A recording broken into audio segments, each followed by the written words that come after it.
Actually, is the memory of the 2015 World Cup win still fresh in your mind? Yeah, it's very fresh in my mind. It was a great day at the MCG against our co-hosts in New Zealand. They'd played amazingly well the whole tournament to go through undefeated, and we'd only had one loss, and it was against them. So to get to the last day of the World Cup and the two best teams playing against each other in that final was extremely special, and the crowd erupting in that first over and getting Brendan McCullum out was certainly a special memory that I'll cherish forever.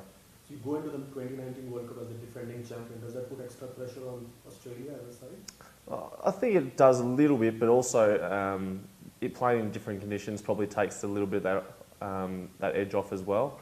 Knowing that England are probably going to be under a little bit more pressure, they've obviously improved their white ball play over the last few years, change of personnel, change of the outlook on one-day cricket, and they're going to be a hard team to beat when we get over there.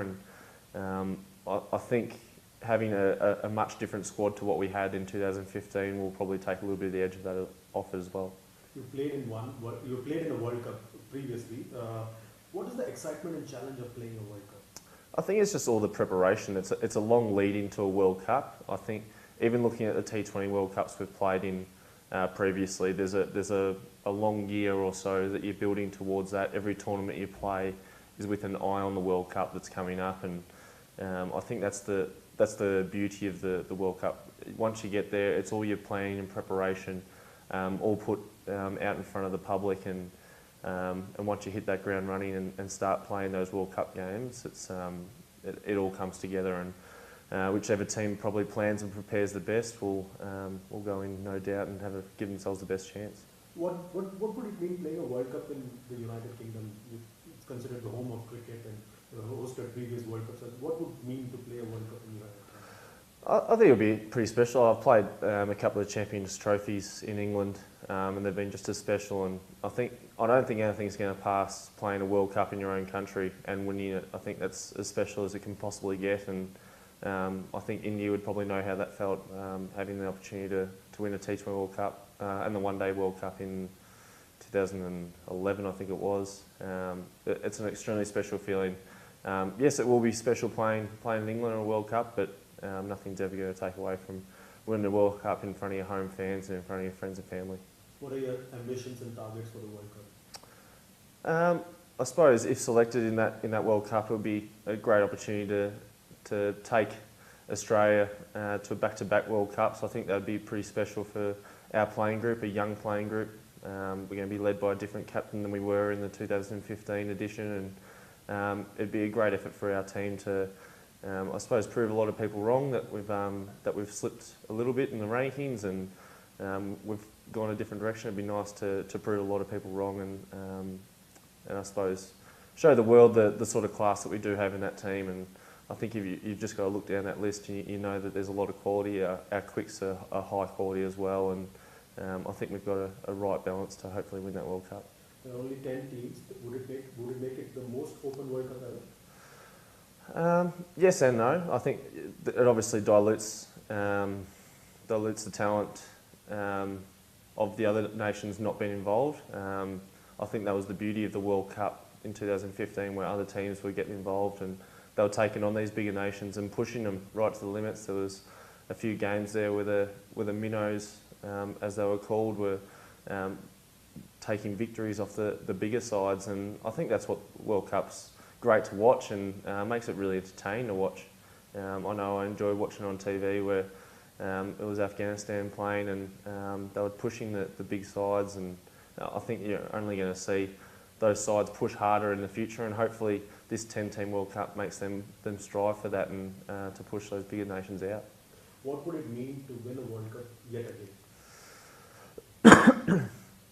The things that it would mean to me to win a World Cup again would be, it'd be a great thing to have won back-to-back World Cups. Obviously speaking to Delhi Daredevils coach Ricky Ponting, having been part of 3 successive winning World Cups is an extremely special thing to have in your career, and to be a part of just one is amazingly special, but we've got the opportunity to go back-to-back, and I think we've got the right team to do it. We've got the right blend of experience and youth, and I'm sure we're going to be given it a fair red hot crack once it comes time.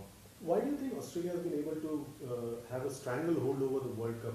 Is it the fact that you get heroes to look at and you want to emulate them? Is that the case? Because you've won so many World Cups over the years.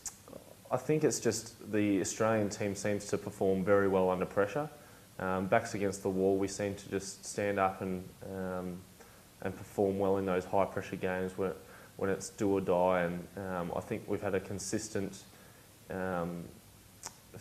history of playing well when our country's on the line for it. And I think you've only got to look back to 1999 when we won that World Cup, where we were dead and buried coming into the semi-finals, and we somehow scraped our way into the finals and were able to find ways to win those pressure games. And Steve Waugh was obviously part of that. Shane Warne was obviously another part of that, but there's a lot of contributing factors around that group as well. So I think there's just that belief, and it's probably ingrained in our history that we can come from behind and win from whatever situation, and I think that helps in World Cup situations as well.